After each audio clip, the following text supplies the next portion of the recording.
सामने आ रही है उसका रुख कर लेते हैं। उपचुनाव से जुड़ी ये बड़ी खबर सामने आ रही है। दौसा में उपचुनाव के लिए वोटिंग जारी है। दौसा में भी मतदान लगातार जारी है।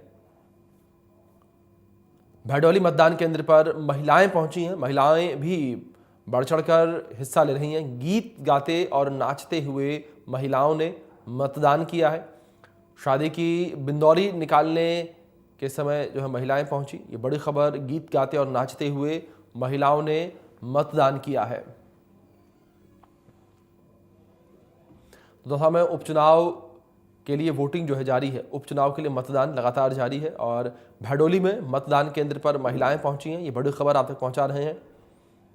गीत गाते और नाचते हुए महिलाओं ने मतदान किया है। तस्वीरें आपके स्क्रीन पर देख सकते हैं किस तरीके से महिलाएं जो है नाचते गाते हुए, थिरकते हुए मतदान करने के लिए पहुंची हैं, जिसकी तस्वीरें ये इस बीच निकल कर सामने आई हैं। तो महिलाएं जो है एकत्रित होकर मतदान केंद्र पर पहुंची हैं। गीत गाते हुए, नाचते हुए और उत्साहित होकर मतदान केंद्र पर पहुंची महिलाएं। तस्वीर आपकी स्क्रीन पर है, देख सकते हैं तस्वीरों में किस तरीके से महिलाएं जो है वो उत्साहित नजर आ रही हैं। किस तरीके से महिलाएं जो हैं गीत गाते हुए, नाचते हुए पहुंची हैं मतदान केंद्र पर।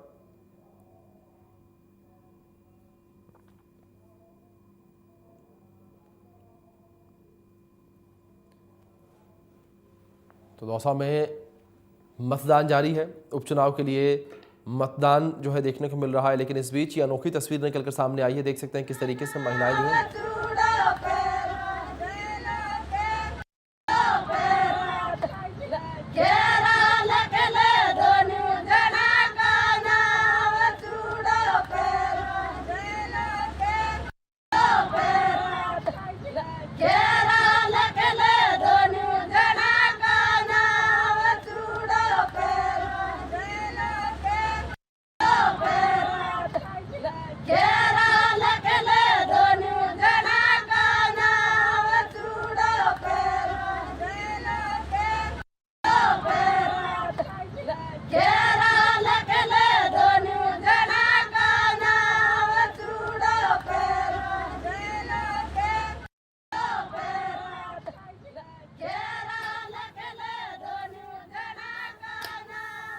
इस बीच हमारे सहयोगी जो हैं जुड़ गए हैं हमारे साथ, उनका रुख कर लेते हैं सीधे अधिक जानकारियों के लिए। प्रिंस, जानकारी आपसे यहाँ पर चाहेंगे। जिस तरीके से महिलाओं में खासा उत्साह जो है वो देखने को मिल रहा है, उत्साहित नजर आ रही हैं महिलाएं जिन तस्वीरों को अगर हम देखें तो, और क्या कुछ तस्वीरें जो है इस वक्त देखने को मिल रही हैं दौसा में?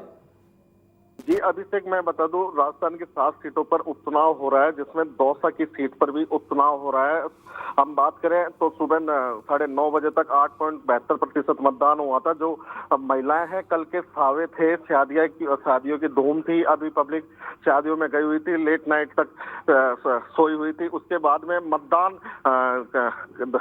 केंद्र है वो अभी सूने पड़े हुए हैं, लेकिन जैसे जैसे धूप खिल रही है, दिन निकल रहा है, तो मतदान केंद्रों पर अब भीड़ देखने को मिल रही है। उसी कड़ी में एक बूथ संख्या बेडोली का बूथ था, उस पर महिलाएं नाचती गाती हुई, जो शादी के बाद में एक रस्म होती है वो निभाया जा रहा है। उसी दौरान जो महिलाएं हैं वो नाच गाते हुए अपना मत का प्रयोग करते हुए मतदान केंद्र पर पहुंची है। जी, आप जानकारी आपसे यहाँ पर यह भी चाहेंगे कि इस वक्त दौसा में अगर बात करें लड़ाई को लेकर, तो आमने सामने की लड़ाई किस तरीके से देखने को मिल रही है दलों में, कांग्रेस और बीजेपी को लेकर बात करें तो?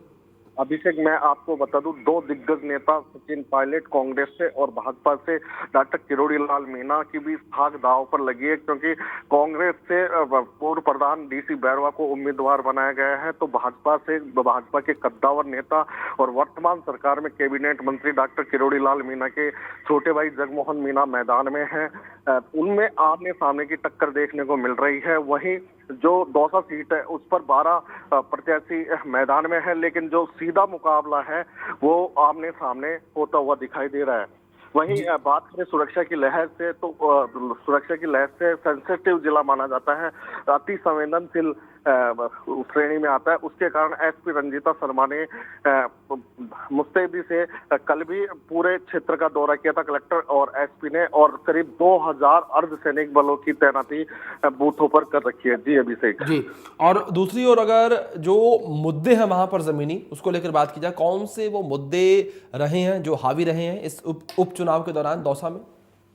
अभिषेक, मैं आपको बता दूं, ये पूरे राजस्थान का जो वो क्षेत्र है दौसा, यहाँ दिग्गज नेता राजेश पायलट भी चुनाव लड़ चुके हैं, सचिन जी। पायलट भी यहाँ से सांसद रह चुके हैं, डॉक्टर किरोड़ी लाल मीणा भी रह चुके हैं।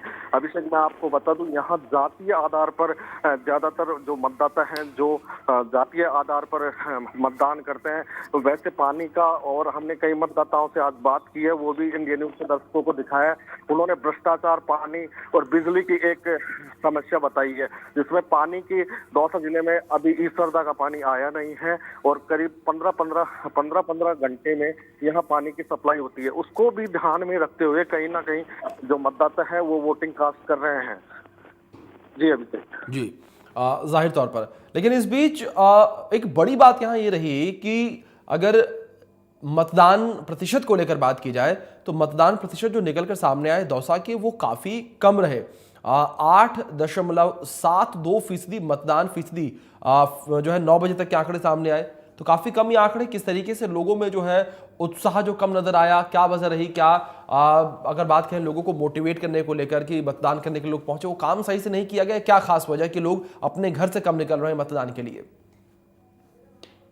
बता कि प्रशासन की तरफ से स्वीप के कार्यक्रम भी बार बार चलाए गए थे, लोगों को जागरूक भी किया गया था, लेकिन कहीं ना कहीं दौसा सीट पर एक जो पार्टी है कांग्रेस पार्टी, उसने एससी के उम्मीदवार को टिकट दिया है, तो भाजपा ने एसटी उम्मीदवार को टिकट दिया है, जबकि जो यहाँ पर ब्राह्मण और ओबीसी मतदाता भी अहम भूमिका निभाएंगे। बिल्कुल। और ब्राह्मण मतदाताओं का थोड़ा सा रुख कम है, क्योंकि बिल्कुल अब देखना होगा आगे जिस तरीके से आंकड़े निकल कर सामने आएंगे तो क्या कुछ नतीजे सामने आते हैं, किस तरीके से परसेंटेज सामने आता है। बहुत शुक्रिया आपका जुड़ने के लिए, तमाम जानकारियों के लिए।